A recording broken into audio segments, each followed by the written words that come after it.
Yes. I should be home all week on Monday. She should move there. She's such a happy lady. She's Elizabeth. But she's attached. Well, she is. My nephew made all the options. She's with them now, and actually she's there for work. So on Monday she's at she's at home. Yeah, no, she's at home.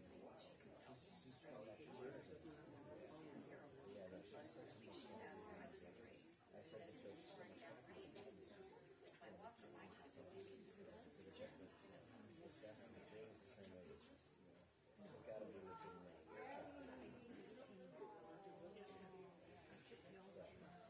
It's okay. I'm not going anywhere. I'm not.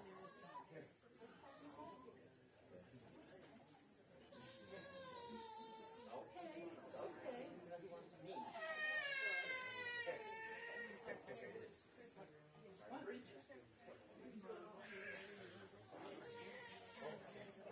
Since I took the day off, I know. You don't know what you got. You don't know what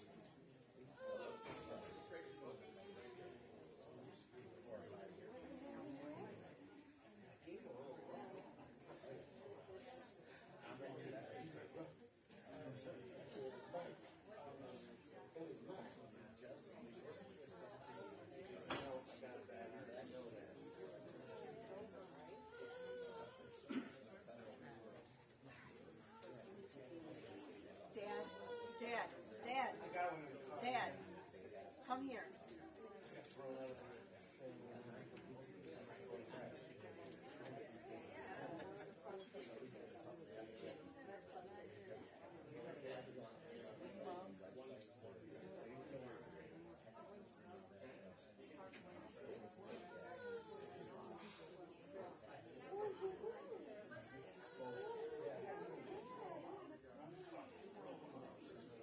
Hello, Stephen. How are you? Good, how are you? Hello, Rick. How are you? Long time no see. It has been a long time, yes. At least a year and a month.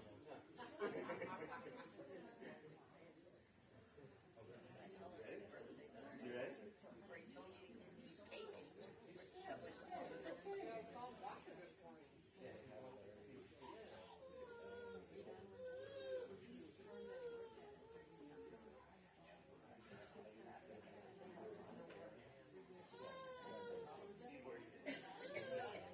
He's worth it. Oh, you are making my nerves. You were not going to say it. You better like that. Nope.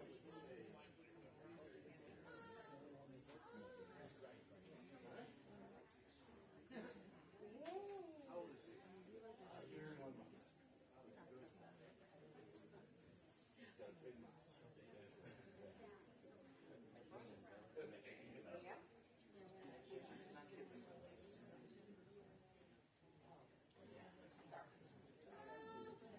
That's why I wouldn't send her. Sorry, answer.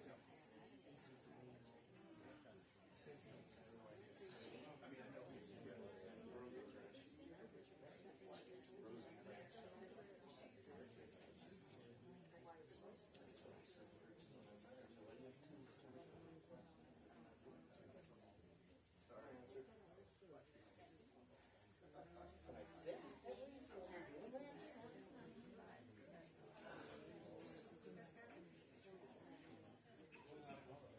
All we got.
If you have a cell phone or a pager, would you please either turn it off or set it to stun?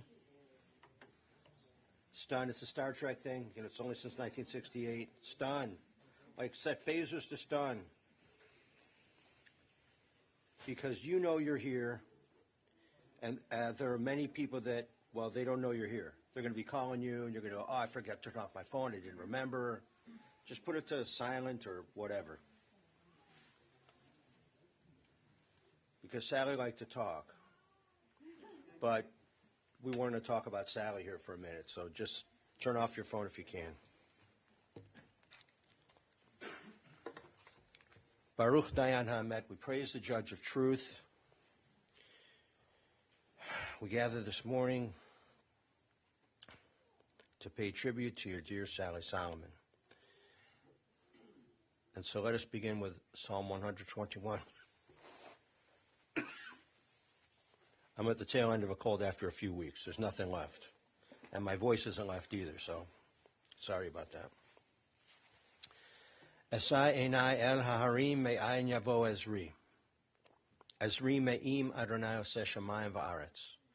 Al yitein lamot raglecha, al yanum shomrecha. Hine lo yanum velo yishan shomer Yisrael. Adonai shomrecha, Adonai tzilcha al yad yaminecha. Yomam Hashem Ashlo Yekeka ve'erech b'layla. Adonai yishmarcha mikol ra, yishmoret nafshecha. Adonai yishmar tzedcha v'oecha me'ata v'ad olam. I lift up mine eyes unto the mountains, from whence cometh my help. My help cometh from the Lord, maker of heaven and earth. The Lord will not let your foot give way. Your protector will not slumber. See, the protector of Israel neither slumbers nor sleeps.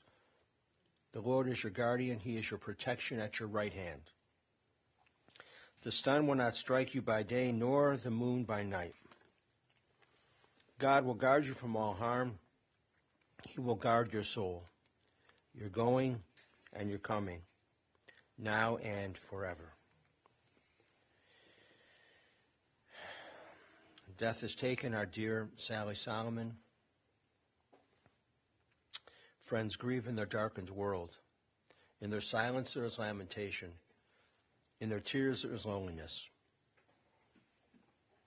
Lost in their sorrow, may they find the presence of loving friends. Hear them, O God, and be with them.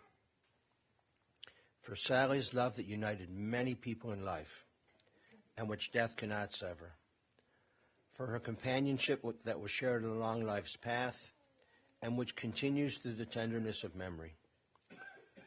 For the gifts of her heart and mind, which brought joy and happiness and entertainment, and is now a precious remembrance. For all of these and more, we give our thanks to God.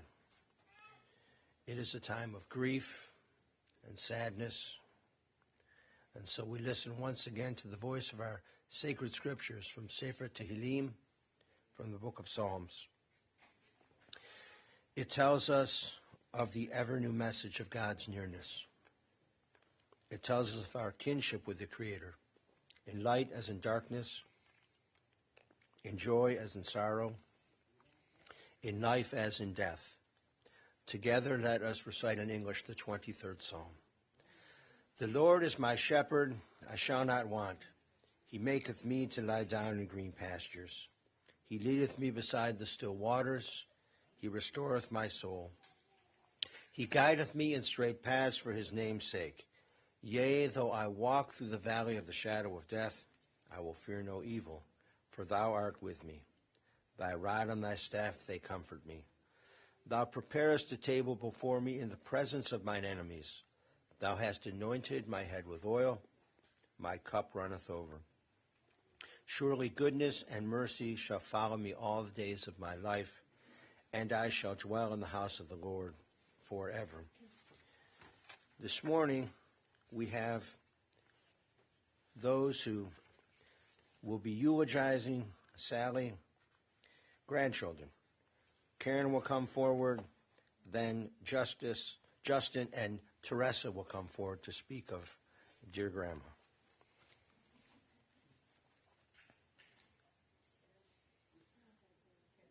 Or wherever you are. I apologize for not knowing who you are.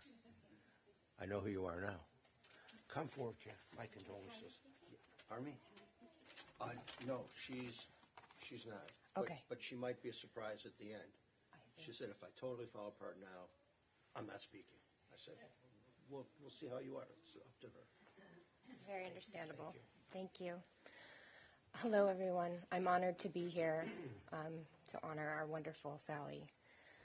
I'm Connie's daughter, one of Connie's daughters, and although we weren't blood related, she felt like a grandma to me for almost 30 years. I'd like to keep this short and sweet, like our dear Grandma Sally, but I do have some things to say, and I think we can agree that the first word that pops in our mind might not be sweet for Grandma Sally. I'm a 7th grade teacher, so I'm fighting the urge to call on people like, what's the first word that pops in your mind? But for me, I think feisty would be the one. Feisty, strong, passionate, independent, kind-hearted. That's what comes to me.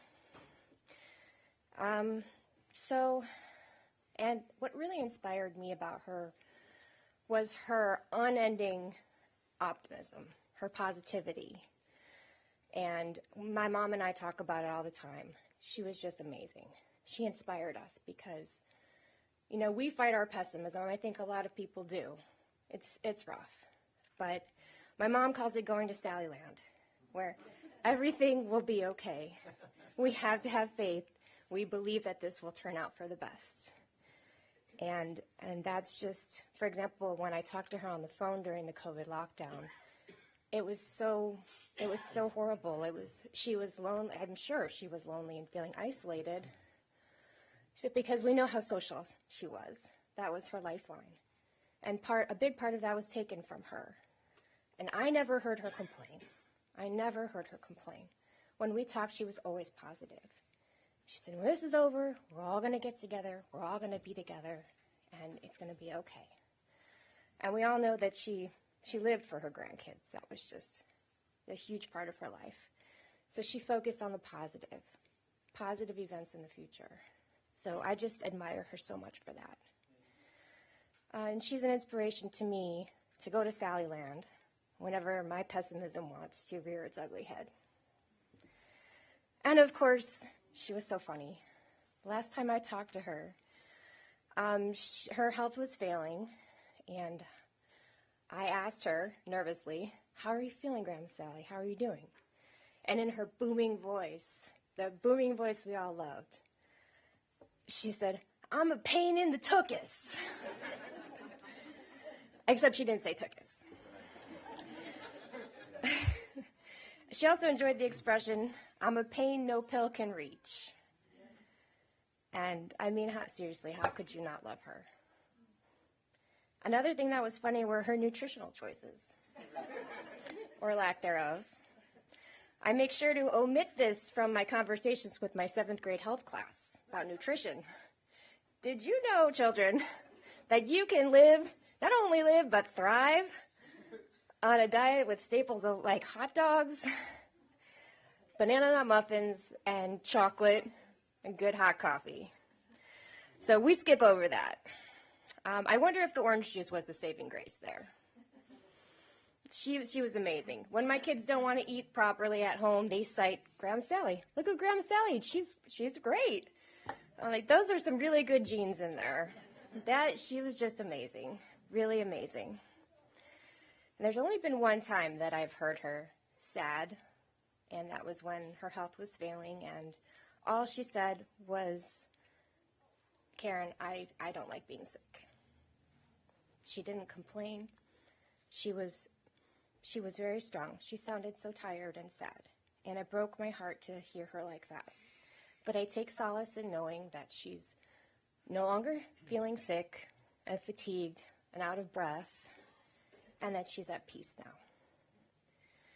Lastly, I want to acknowledge what we call Team Sally, which obviously consists of Hallie, Bernice, Connie, and Sherry, who were in contact with her every single day and who bent over backwards to do whatever she needed.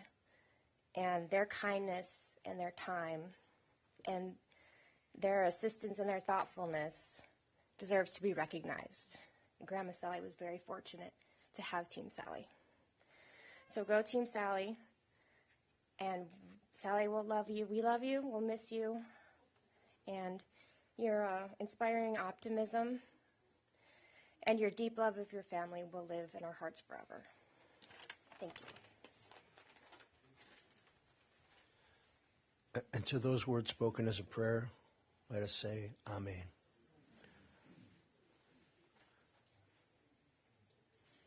Yeah, bring the great grand.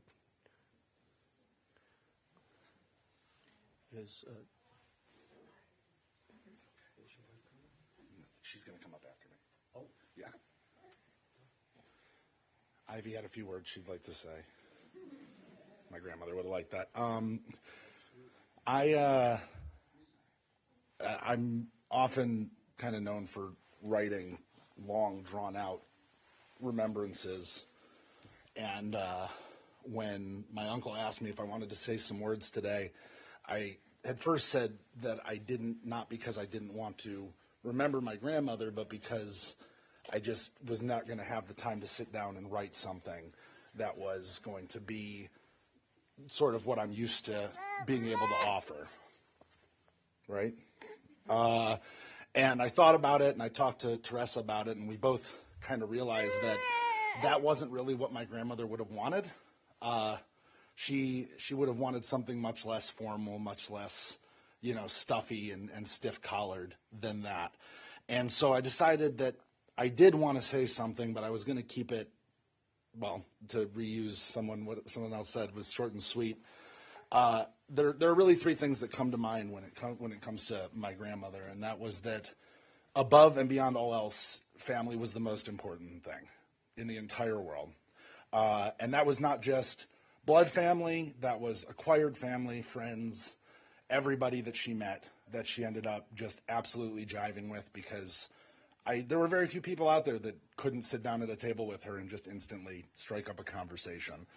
And as much as I'd love to say she lived for her grandchildren, once we started providing her with great-grandchildren, we were kind of pushed to the side, and they took the limelight, and she and Ivy especially, and Elias and Jensen, they all just, Helena, they just jived, and they loved spending time together and doing the same things that I remember doing with her as a kid, playing cards.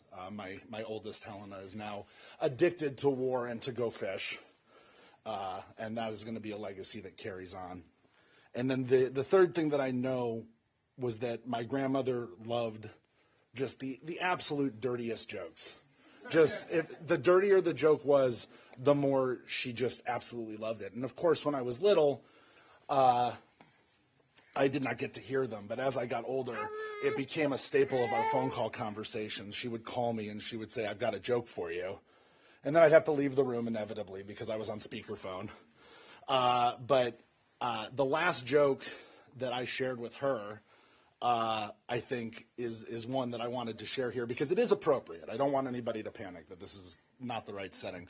But I remember, because even if I thought the jokes were just a little funny, when I told them to her, her laugh was just huge, and she just absolutely adored it. And so, excuse me, the last joke that I had shared with her was about a wife who believed that her husband had been unfaithful. And so she decided, since she felt in her heart that this was the case, that she was done and she was going to leave him. And she wanted him to she wanted to see it on his face when he found out. And so she wrote this letter and she said, "I'm leaving you. I can't believe you did this to me." And she left it on the nightstand. And then she crawled underneath the bed because she wanted to pop out when he read it and see his face. And she was waiting. She hears him come home and pull in the driveway, and he mills about the kitchen for a little bit. And then he comes to the bedroom, and she hears him pick up the paper, and he reads the letter, and he sits down on the bed. And before she can move, she hears him take out his phone, and he makes a call, and he says, "Yeah, it's me. She's finally gone. She left. I can't wait to come and see you.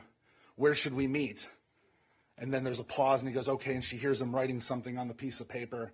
And he goes, "Okay, I love you. I'll see you there." And he puts the paper on the nightstand, and he pauses for a second, and he leaves. And she waits till she hears the car leave the driveway. And she scrambles out from under the bed, and she goes to grab the letter because she can't wait to see where they're going to meet so she can go and find them there.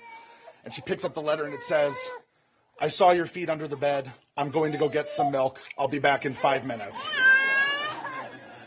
And she loved it. And it made it really stick in my mind. The last conversation I had with my grandmother when she was at the nursing home was a continuation of an earlier conversation where we had lost touch just slightly, and she was very concerned, and she said that she was worried that I wasn't the little boy that she remembered growing up with. And that immediately made me change my course and make sure that whatever she was concerned about was no longer a concern. And in our last conversation, one of the last things she said to me, she said, you are absolutely the little boy that I remember from when you were growing up." And it meant a lot, and I'm glad that I had that opportunity, because that's not something we necessarily all get. So thank you for indulging my kind of ramblings here, but anything? You want to add anything? Okay. Yeah, so thank you.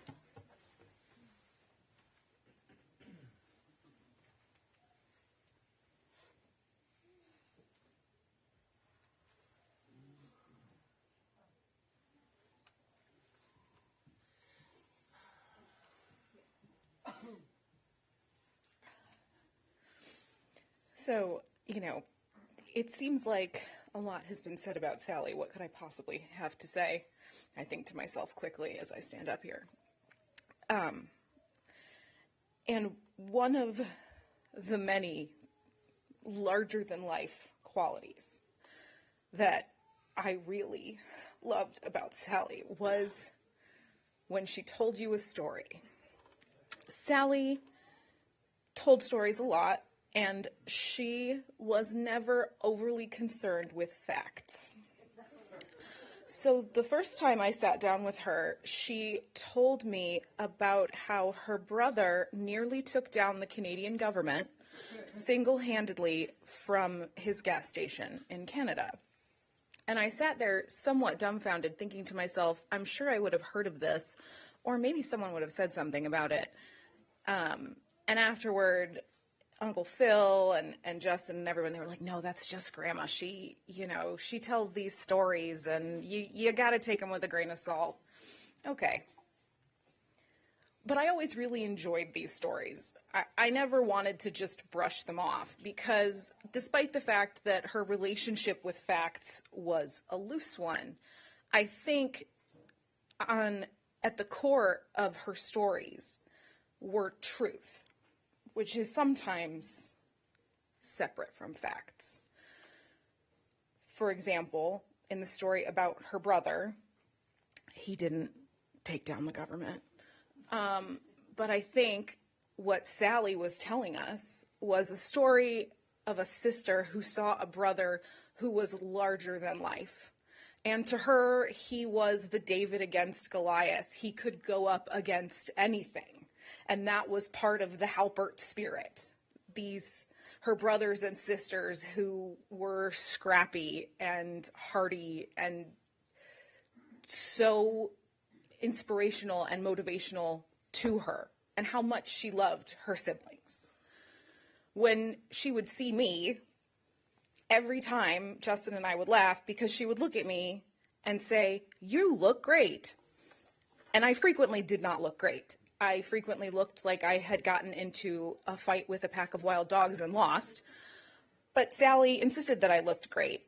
And I think, again, she wasn't lying. We know she wasn't one to placate.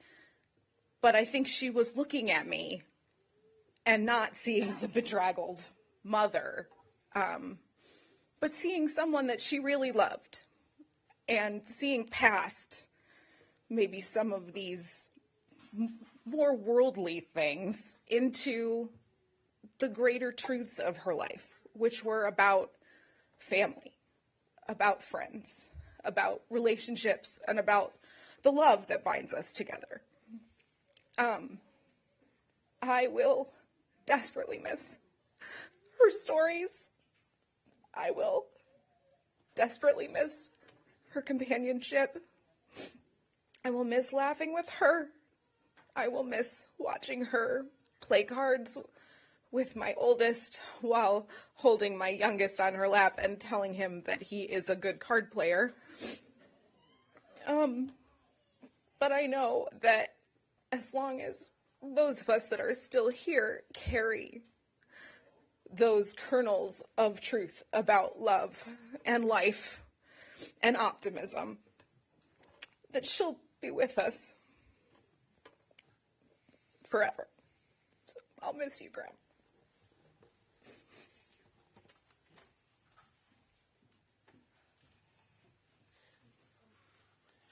And to all of those words spoken as a prayer, let us say Amen.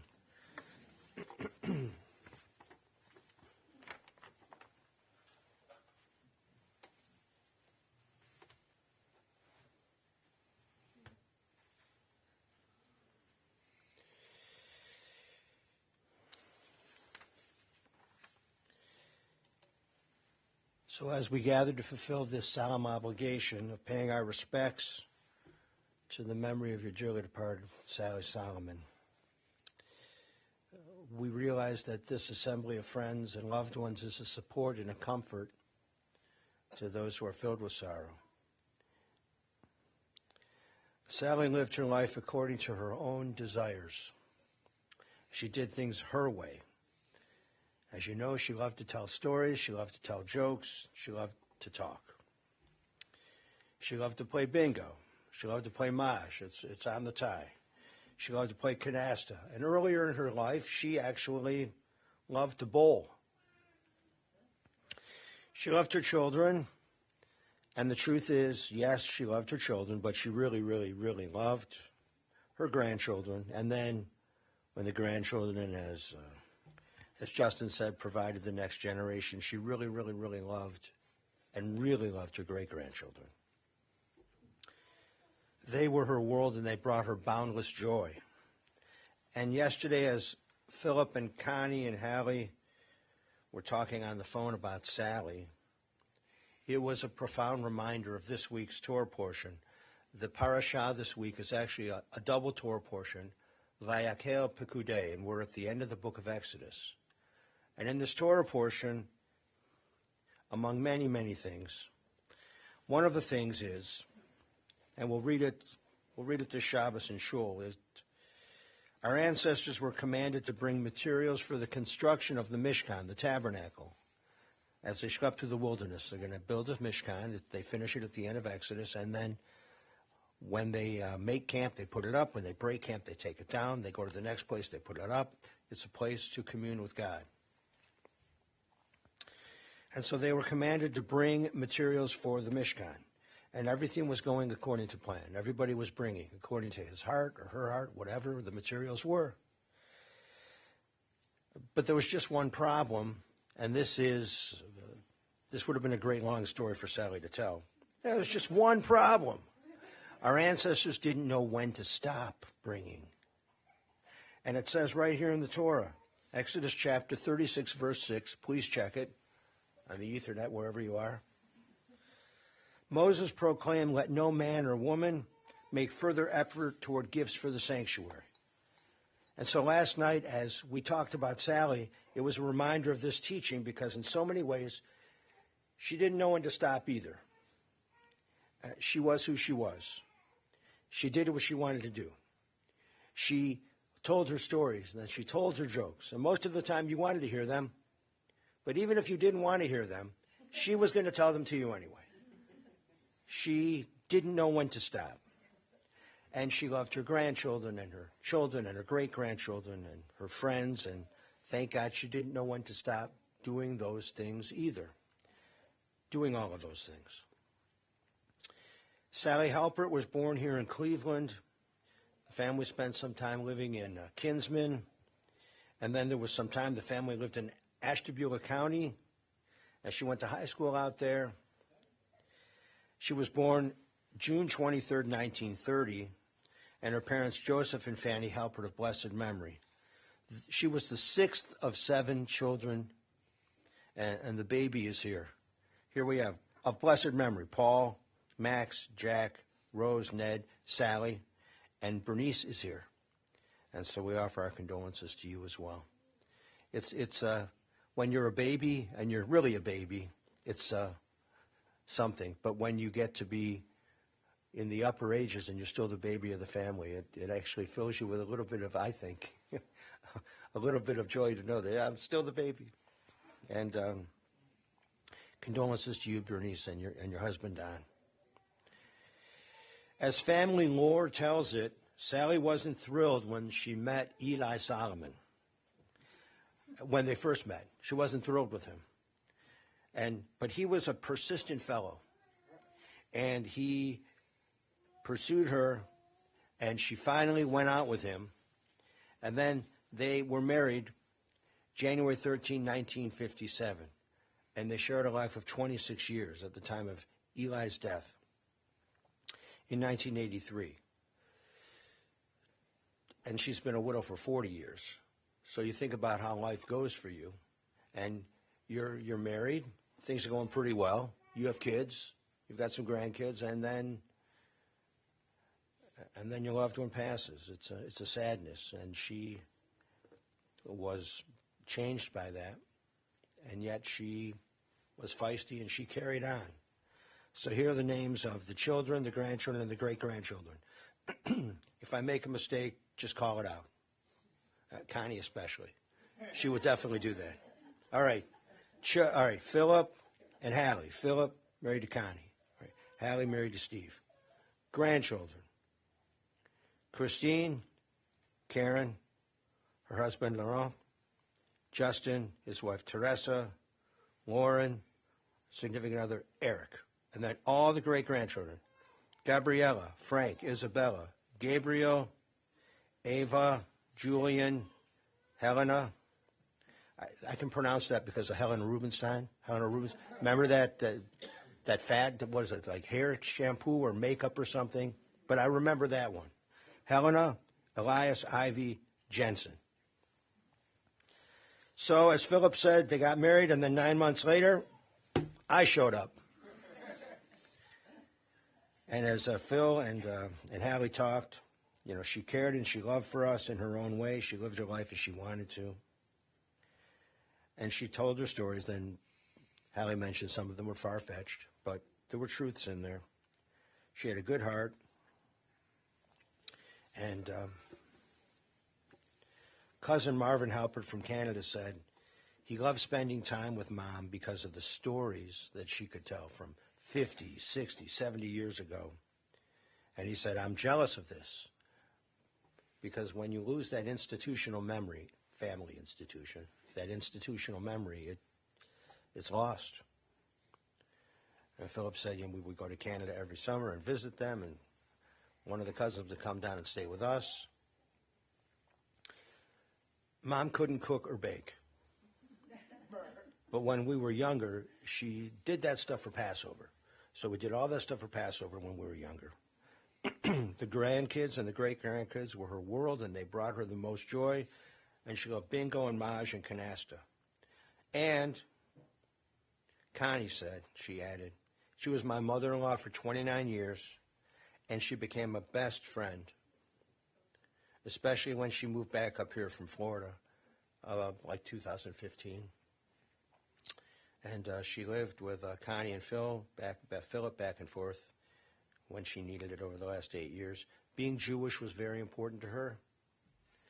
She gave charity every month. She gave some tzedakah every month to different places. She prayed every day. Prayer is just to follow along with Sally. It's a good thing to do every day, in the morning and in the evening. Philip said something about how important Connie was. One day about 1.5 years, 2 years ago, I dropped something off, and I went to the elevator, and I rode the elevator up, and she was waiting for me at the elevator door.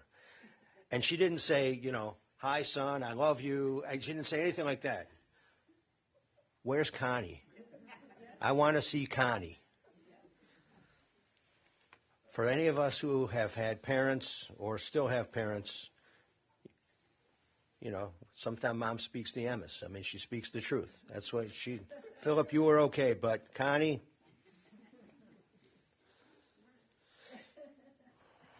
on Monday, on March 13th, she breathed her last. And so now she's at peace, and now there's just rest and wholeness and peace. And just as Shabbat is a time of rest and wholeness and peace, so too for Sally, it is that time.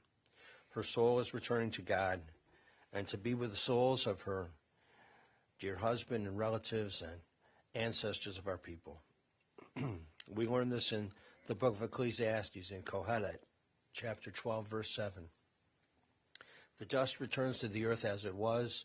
The spirit returns to God who gave it. One day, all of us will join our dear loved ones in Olam Haba, the world to come. Olam Haba is an entirely spiritual time. It's not a place. This is a place, and the cemetery is a place. But Olam Haba is an eternal time. And Judaism teaches we will be in the spiritual realm with our loved ones when the time comes. We're sending along an old Machzor, an old High Holy Days prayer book, and an old Haggadah, Passover Haggadah, with her in the casket. The family has allowed us to do this. It's a mitzvah to escort the body of your loved one to its final resting place. Also, it's a mitzvah to provide respectful burial for holy books of our tradition. And we sent along a Haggadah in particular because Passover is a time when we recall and we give thanks for our ancient liberation from Egyptian bondage, Egyptian slavery. And we are free today because of God's deliverance so many, many years ago. And Sally has been freed and liberated from any illness or deterioration or pain or loneliness. Your memories are filled to overflowing. We give thanks to God for this gift of long life, 92 years. If your mom or your dad lived to 92, you were sad. You also realize it was not a tragedy. There was so much to celebrate. And so we are grateful. You are grateful for all of the time that you spent with her. And as you listen to those stories again in your head, even if you heard the story 100 times, you probably would want to hear it just one more time. So even in our sadness, we're grateful for the time we were blessed with And as you think of her, you should play some canasta and some maj. War and fish are okay, but I understand canasta is a lot more complicated. So learn how to play that. Tell some of her stories. Have a good laugh. Be helpful, be kind, and do these things in her loving memory. For only through our deeds can the world be compensated for her loss. And so we conclude with words from the first chapter of the book of Job. Adonai Natan v'Adonai Lakach, Yehi Shem Adonai Mevorach. The Lord hath given, the Lord hath taken away. Blessed be the name of the Lord. Amen. We'll do El Malei Rachamim. And forgive me, I'm not chanting it because I got a frog chorus going here, and I apologize for that. But after we do El Malei Rachamim, we're on our way to Mount Olive Cemetery. The family, Bernice and Don, want me to mention that, afterward, people are invited to go. I hope they're invited. Are they invited? All right, they're invited. Afterward, people are invited to go back to, what's it called now? 56 Kitchen, after the burial. However, you should know that at Bernice and Don's, I have it written down here, just let me get to the right page. There will be Shiva at their apartment at R.H. Myers, apartment 605, Sunday from 2 to 4 and 7:30 to 9, and then Monday and Tuesday evening from 7:30 until 9 p.m. So if you want to show up for Shiva Minyan, Sunday afternoon, Sunday night, Monday and Tuesday night. And donations are being requested if you care to make donations in her loving memory to the Jewish Family Service Association. We'll be saying Kaddish for her every Friday night for the Shloshim period for the next 30 days. Our services are 7:30 at night, Temple Israel Ner Tamid. Our religious school kids will be saying Kaddish for her Sunday morning for religious school, Wednesday afternoon at Hebrew school. Sally will be getting a lot of Kaddishes in a lot of places. It'll be a privilege to pray for her soul. And we will do this whether any family members are able to attend or not. So please rise for El Malei Rachamim. Into your care, O God, we entrust the spirit of our dear Sally Solomon. For you keep faith with your children in death as in life. Sustain us that we may meet with serenity the mysteries that lie ahead, knowing that when we walk through the valley of the shadow of death, you, O God, are with us, a loving friend in whom we put our trust. You are the light of our life, our hope in eternity. El Malei Rachamim, Shochein Ba'amromim, Hametzei Menucha Nichona Tachat, Kanfei HaShechina, Im Kedoshim U'Tohorim, Kezohar HaRakia Mazirim, Et Nishmat, Sally Solomon, Shahalacha L'Olama, Ba'al HaRachamim, Yastireha B'Setzer Kenafav L'Olamim, Vayitzror b'tzor ha'chaim et nishmata, Adonai hu nachalata, v'tanuach b'shalom al mishkava, v'nomar, Amen.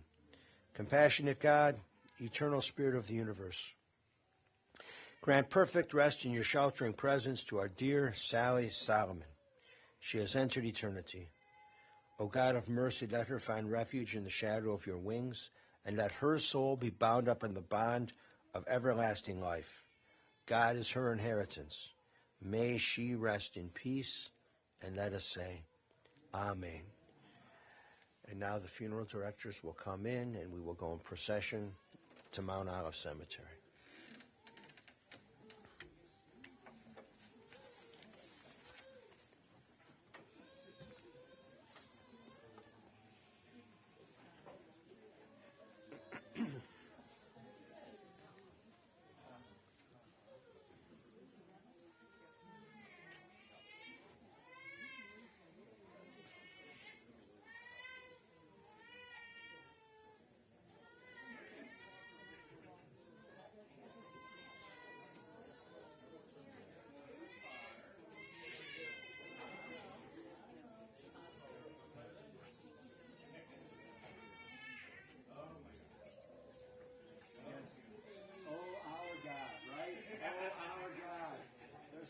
Numbers. There you go. You know what? It is what it is, and it's a beautiful thing. In the grand scheme of things, it's a beautiful thing.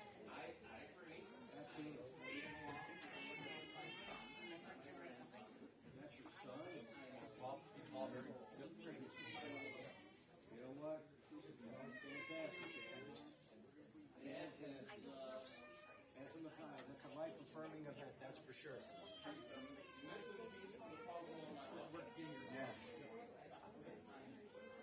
I'm sure of that. All bears, if you could just come on a come over here. Thank you. Oh my gosh. We have some coats as well too back here.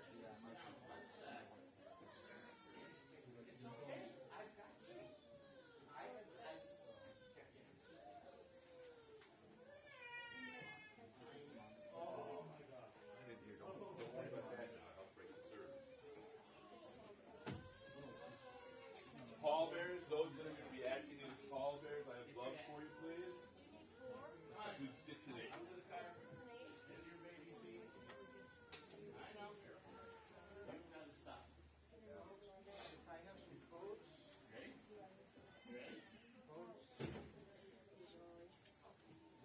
Anyone's coat? Any other pallbearers? Can anybody go to the cemetery that's acting as pallbearer? So I can't put them out. So I'm gonna have to, yeah, I'm gonna have to go in. Right. So Anybody, they'll help you. that's it. They'll help get you in wherever you need to be. I just didn't want to be disrespectful. Oh, no. It would take more than that to be disrespectful. They flocked in as ram.